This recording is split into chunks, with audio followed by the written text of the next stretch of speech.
বৌমা, কি করছো? এত তেল দিলে কেন চিকেনে? তুমি তো জানোই বাবুর বেশি তেল খাওয়া বারণ। একটু কম করে দাও।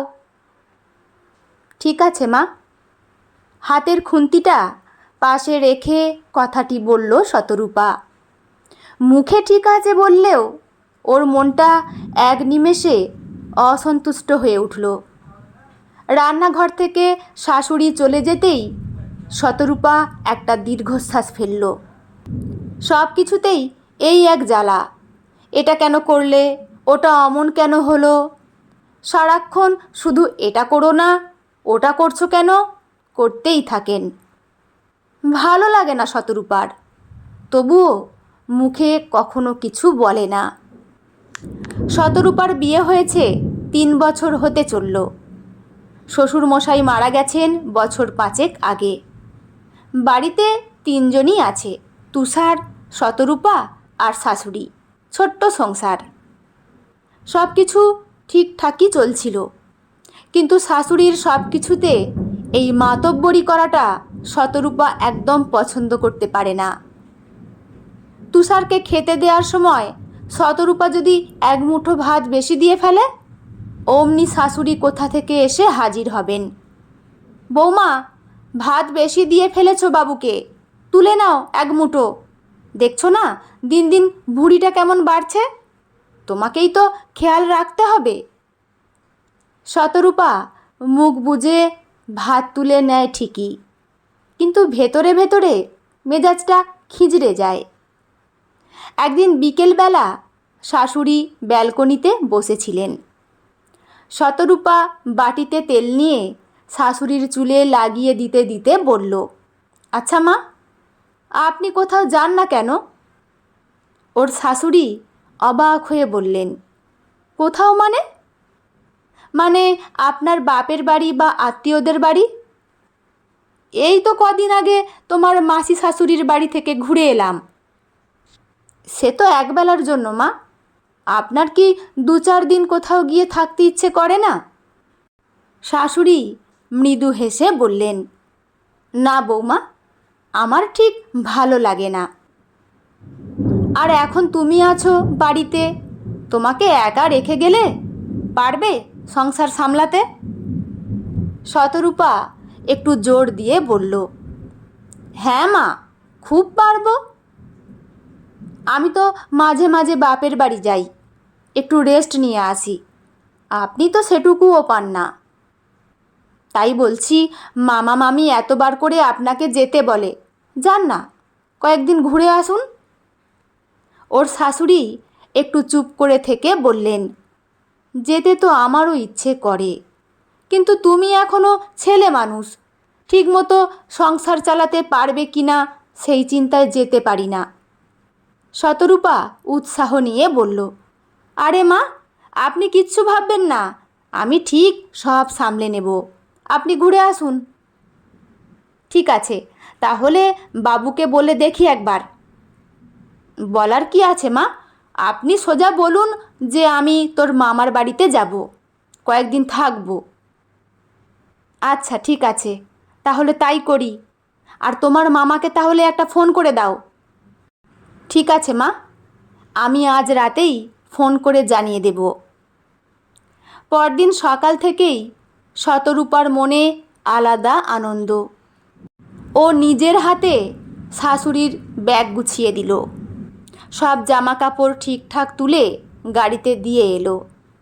যাওয়ার সময় ওর শাশুড়ি শতরূপার হাতটা ধরে বলে গেলেন, সাবধানে থাকবে বৌমা। আর শোনো, বাবুর রান্নায় বেশি তেল মশলা দেবে না। আর তুমি রাত জেগে ফোন দেখবে না। আমার ঠাকুরকে সময় মতো সেবা দিও। আর হ্যাঁ, বাবুর সাথে ঝগড়া করো না যেন। শতরূপা হেসে বলল, আপনি এত চিন্তা করবেন না তো মা, সাবধানে যাবেন। আর পৌঁছে গেলে মামাকে বলবেন একবার ফোন করে জানিয়ে দিতে। গাড়ি ছেড়ে দেওয়ার পর শতরূপা ঘরে ফিরে এলো। ড্রয়িং রুমের সোফায় গা এলিয়ে দিয়ে মনে মনে ভাবল, যাক বাবা, কটা দিনের জন্য নিশ্চিন্ত। কটা দিন আমিই সব, যা খুশি তাই করব, কেউ আর ফোড়ন কাটতে আসবে না। দেখিয়ে দেব আমিও একাই সব সুন্দর করে করতে পারি। শাশুড়ি যাওয়ার আগেই দুপুরের রান্না বান্না সেরে দিয়ে গিয়েছিলেন। রাত্রিতে শতরূপার আর একদম ইচ্ছে করলো না রান্নাঘরের দিকে যেতে। তুষার অফিস থেকে ফিরতেই শতরূপা বলল বাইরে থেকে বিরিয়ানি আনতে। তুষার বিরিয়ানি নিয়ে এলো, আর সেই রাতটা বেশ আনন্দ করেই বিরিয়ানি খেয়ে কাটিয়ে দিল ওরা। পরদিন সকালে ঘুম থেকে উঠে শতরূপার মনটা বেশ ফুরফুরে লাগছিল। চা বানানোর জন্য রান্নাঘরে গিয়েই ও দুজনের জন্য চায়ের জল বসালো। শতরূপা নিজের চায়ে চিনি একটু বেশি খেতে ভালোবাসে, তাই সেই আন্দাজ মতোই চা বানালো। তুষার সোফায় বসে পেপার পড়ছিল। শতরূপা গিয়ে চায়ের কাপটা ওর হাতে দিল। তুষার কাপে এক চুমুক দিতেই মুখটা কেমন যেন করে ফেলল। এত চিনি দিয়েছো কেন চায়ে? শতরূপা অবাক হয়ে বলল, কেন, কি হয়েছে? আরে তুমি জানো না আমি চায়ে এত চিনি খাই না, মা তো একদম কম চিনি দেয়। শতরূপা একটু অপ্রস্তুত হয়ে বলল, আসলে আমি ভুলেই গেছিলাম। সকালে তো মা তোমাকে চা করে দেয়, আমার ঠিক মনে ছিল না। তুমি বসো, আমি আবার নতুন করে চা করে দিচ্ছি। তুষার ঘড়ির দিকে তাকিয়ে বলল, না থাক, তুমি বরং গিয়ে রান্নাটা বসাও, নইলে আবার আমার অফিস যেতে দেরি হয়ে যাবে। শতরূপা নিজের চাটা শেষ করে দ্রুত রান্নাঘরে ঢুকলো, কিন্তু চালের ড্রামটা খুলতেই ও একটু মুশকিলে পড়ে গেল। রোজ তো শাশুড়ি মেপে চাল হাঁড়িতে দেন, আজ তো ও আর তুষার, দুজনের জন্য ঠিক কতটা চাল দেওয়া উচিত? যদি কম বা বেশি হয়ে যায়? একবার ভাবলো শাশুড়িকে ফোন করে জেনে নেবে, কিন্তু পরক্ষণেই থমকে গেল। না না, প্রথম দিনেই ফোন করলে মা ভাববেন ওনাকে ছাড়া আমি একদমই চলতে পারি না। শতরূপা নিজের আন্দাজ মতো চাল মেপে হাঁড়িতে বসিয়ে দিল। তারপর নিজের মতো করে তরকারি রান্না করলো। কিন্তু ভাত নামানোর পর হাঁড়ির ঢাকনা খুলতেই শতরূপার হাত মাথার ওপর উঠল। এক হাঁড়ি ভর্তি ভাত হয়ে গেছে। দুজন মানুষ কি কোনোদিন এত ভাত খেতে পারে? শতরূপা মনে মনে ভয় পেয়ে গেল। তুষারকে অবশ্য এই ভাতের ব্যাপারটা আর জানালো না। টেবিলে খেতে বসে তুষারের পাতে সবজি দিতেই তুষার বলল, এ বাবা শত, কি করেছো এটা? এত তেল, তুমি জানো না আমার এত তেল খাওয়া বারণ? আসলে ওর শাশুড়ি থাকলে তেল মশলার মাপটা উনিই ঠিক করে দেন, তাই তুষারের রান্নায় কোনো দিন বেশি তেল হতো না। শতরূপা লজ্জিত হয়ে বলল, ও একটু বেশি হয়ে গেছে না? তুমি তাহলে সবজিটা রেখে মাছের ঝোলটা দিয়ে খাও, ওটা পাশে রেখে দাও। তুষার মাছের ঝোলটা দিয়ে ভাত মাখতেই আবার থমকে গেল। ঝোলটা মোটামুটি ঠিক আছে, তুমিও খেয়ে নাও, আমি চলে গেলে কখন খাবে না খাবে ঠিক নেই। শতরূপাও খেতে বসলো। খেতে খেতে বুঝলো মাছের ঝোল তো লাল লঙ্কার গুঁড়োতে ভরা, মুখে দেয়া যাচ্ছে না। অন্যদিন শাশুড়ি শিলনোড়ায় মশলা বেটে রেখে দেন, আজ শতরূপা সময়ের অভাবে সব গুঁড়ো মশলা ঢেলে রান্না করেছে। কোনো রকমে দু এক গাল খেয়ে খাওয়ার পাট চুগল। তুষার হাত ধুয়ে ব্যাগটা গুছিয়ে নেওয়ার সময় বলল, আজ রাতে আর রান্না করতে হবে না তোমায়, এমনিতেই মা নেই, তোমার ওপর দিয়ে অনেকটা চাপ যাচ্ছে, আমি ফেরার সময় বাইরে থেকে খাবার নিয়ে আসব। শতরূপা যেন একটা দীর্ঘশ্বাস ফেলে হাঁপ ছেড়ে বাঁচল। রাতে তুষার খাবার নিয়ে এলো। খাওয়া দাওয়া তাড়াতাড়ি মিটে গেল। তুষার ঘুমিয়ে পড়ার পর শতরূপা বিছানায় শুয়ে শুয়ে মোবাইলে নতুন একটা ওয়েব সিরিজ দেখতে শুরু করলো। সিরিজ দেখতে দেখতে কখন যে রাত 1:30 বেজে গেল ও টেরই পেল না। পরদিন সকালে যখন শতরূপার ঘুম ভাঙল তখন ঘড়িতে সকাল 9টা বেজে গেছে। ধরফর করে বিছানা ছেড়ে বাইরে বেরিয়ে আসতেই ও হাঁ হয়ে গেল। দেখল তুষার রেডি হয়ে রান্নাঘরে দাঁড়িয়ে এক মনে ডিম ভাজছে। অন্য কোনো দিন শতরূপার উঠতে দেরি হলে শাশুড়ি সব রান্না সামলে নেন, শতরূপাকে টেরও পেতে দেন না। কিন্তু আজ শতরূপার ভুলের জন্যই তুষারকে অফিসে যাওয়ার মুখে নিজের খাবার নিজেকে তৈরি করতে হচ্ছে। শতরূপা অপরাধীর মতো রান্নাঘরের সামনে গিয়ে দাঁড়ালো। আমায় ডাকোনি কেন? তুষার ডিমের কড়াইটা নামাতে নামাতে বলল, অনেকবার ডেকেছি, তুমি ওঠোইনি। তখনই ভাবলাম নিশ্চয়ই কাল রাত জেগেছ, তাই আর বিরক্ত করিনি তোমায়।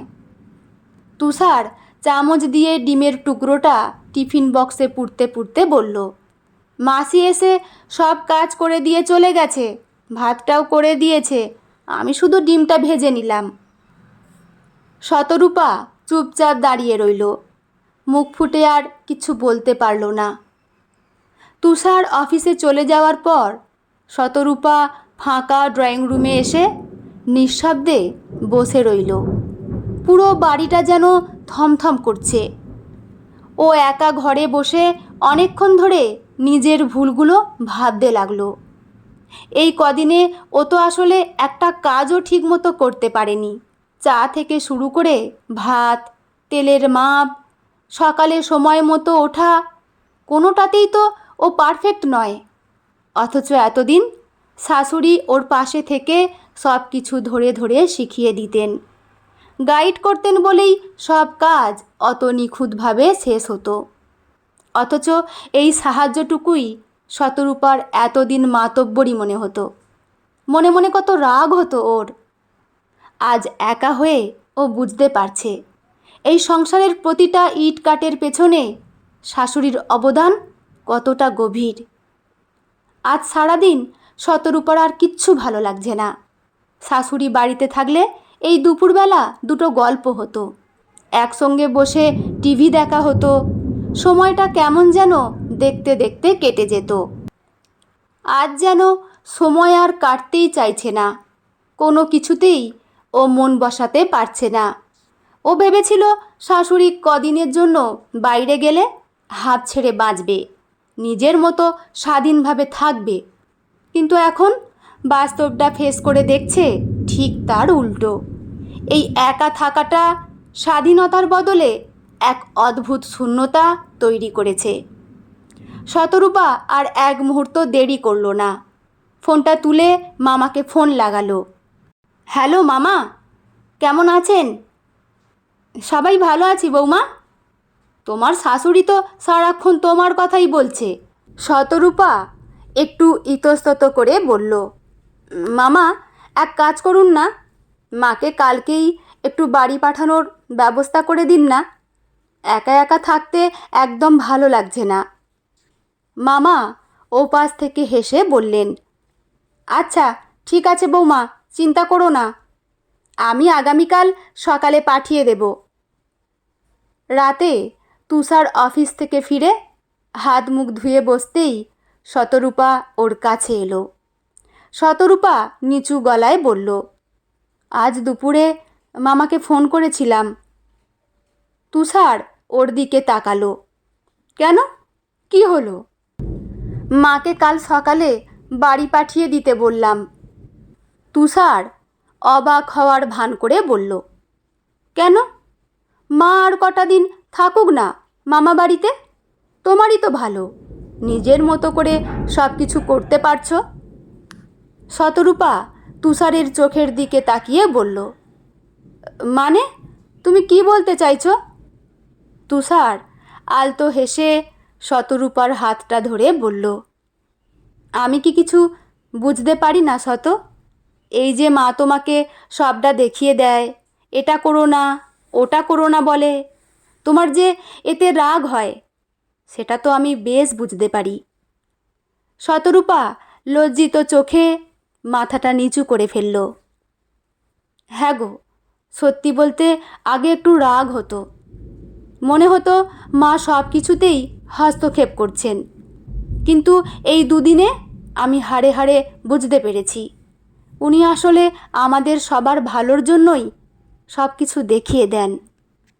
তুষার শতরূপার মাথায় হাত রেখে নরম গলায় বলল, একদম তাই শত। মা আমাদের ভালোর জন্যই এসব বলে, আমার শরীরের ভালোর জন্য, তোমার ভালোর জন্য, আর আমাদের এই ছোট্ট সংসারের ভালোর জন্য। তুষার শতরূপাকে কাছে টেনে নিয়ে বলল, যাক, তুমি যে এটা শেষমেশ বুঝতে পেরেছ দেখে সত্যিই খুব ভালো লাগছে। শতরূপার চোখ দুটো জলে ভরে এলো।